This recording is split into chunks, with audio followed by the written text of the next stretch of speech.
ನಮಸ್ಕಾರ, welcome to episode 2 of temples of Singapore. First episode Changi Shri Ramar temple ನೀವು ಇಷ್ಟಪಟ್ಟು ನೋಡಿರ್ತೀರಾ ಅಂತ ಭಾವಿಸ್ತೇನೆ.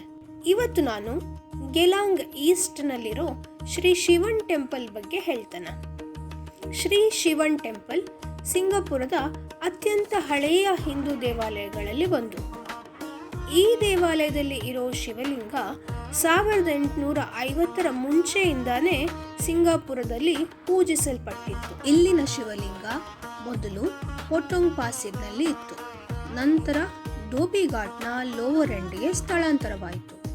ಅಲ್ಲಿಂದ ಈಗಿನ ಮೆಕ್ಡೊನಾಲ್ಡ್ ಹೌಸ್ ಹತ್ತಿರ ಮತ್ತು ಕೊನೆಗೆ ಆರ್ಚರ್ಡ್ ರೋಡ್, ಹೀಗೆ 3 ಬಾರಿ ಸ್ಥಳ ಬದಲಾವಣೆ ಆಗಿ 1983ರವರೆಗೆ ಆರ್ಚರ್ಡ್ ರೋಡ್ನ ದೇವಾಲಯದಲ್ಲಿ ಇತ್ತು.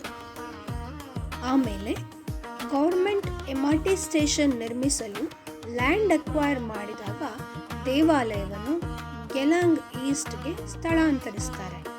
ಇಲ್ಲಿ ಸುಮಾರು 3000 ಸ್ಕ್ವೇರ್ ಮೀಟರ್ ಪ್ರದೇಶದಲ್ಲಿ $6 ಮಿಲಿಯನ್ ಸಿಂಗಪೂರ್ ಡಾಲರ್ ವೆಚ್ಚದಲ್ಲಿ ಹೊಸ ದೇವಾಲಯವನ್ನು ಕಟ್ಟಿದ್ದಾರೆ.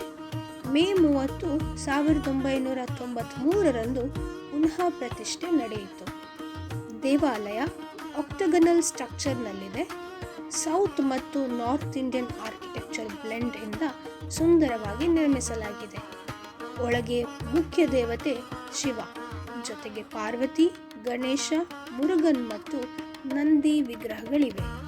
ನಾನು ಜುಲೈ ತಿಂಗಳಲ್ಲಿ ಮಹಾಕುಂಭಾಭಿಷೇಕ ಮಹೋತ್ಸವ ಸಮಯದಲ್ಲಿ ಕಸಿನ್ಸ್ ಜೊತೆ ಹೋಗಿದ್ದೆ.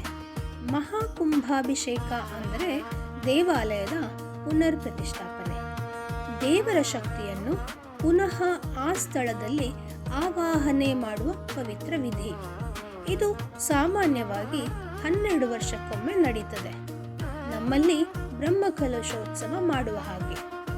ಆ ದಿನ ಭಕ್ತರಿಗೆ ತಾವೇ ದೇವರ ವಿಗ್ರಹಗಳಿಗೆ ಎಣ್ಣೆ ಹಚ್ಚುವ ವಿಶೇಷ ಅವಕಾಶ ಇತ್ತು. ಇದು ನನ್ನ ಮೊದಲ ಭೇಟಿಯಾಗಿತ್ತು. ನಂತರ ನಾನು ನವರಾತ್ರಿ ಸಮಯದಲ್ಲೂ ಇಲ್ಲಿಗೆ ಹೋಗಿದ್ದೆ. ದೇವಾಲಯ ಪೂರ್ಣವಾಗಿ ಹೂಗಳಿಂದ ಅಲಂಕರಿಸಿದ್ರು. ನವರಾತ್ರಿ ಬೊಂಬೆಗಳು, ಸ್ಪೆಷಲ್ ಪೂಜೆ ತುಂಬ ಚೆನ್ನಾಗಿತ್ತು ನೋಡಲಿಕ್ಕೆ.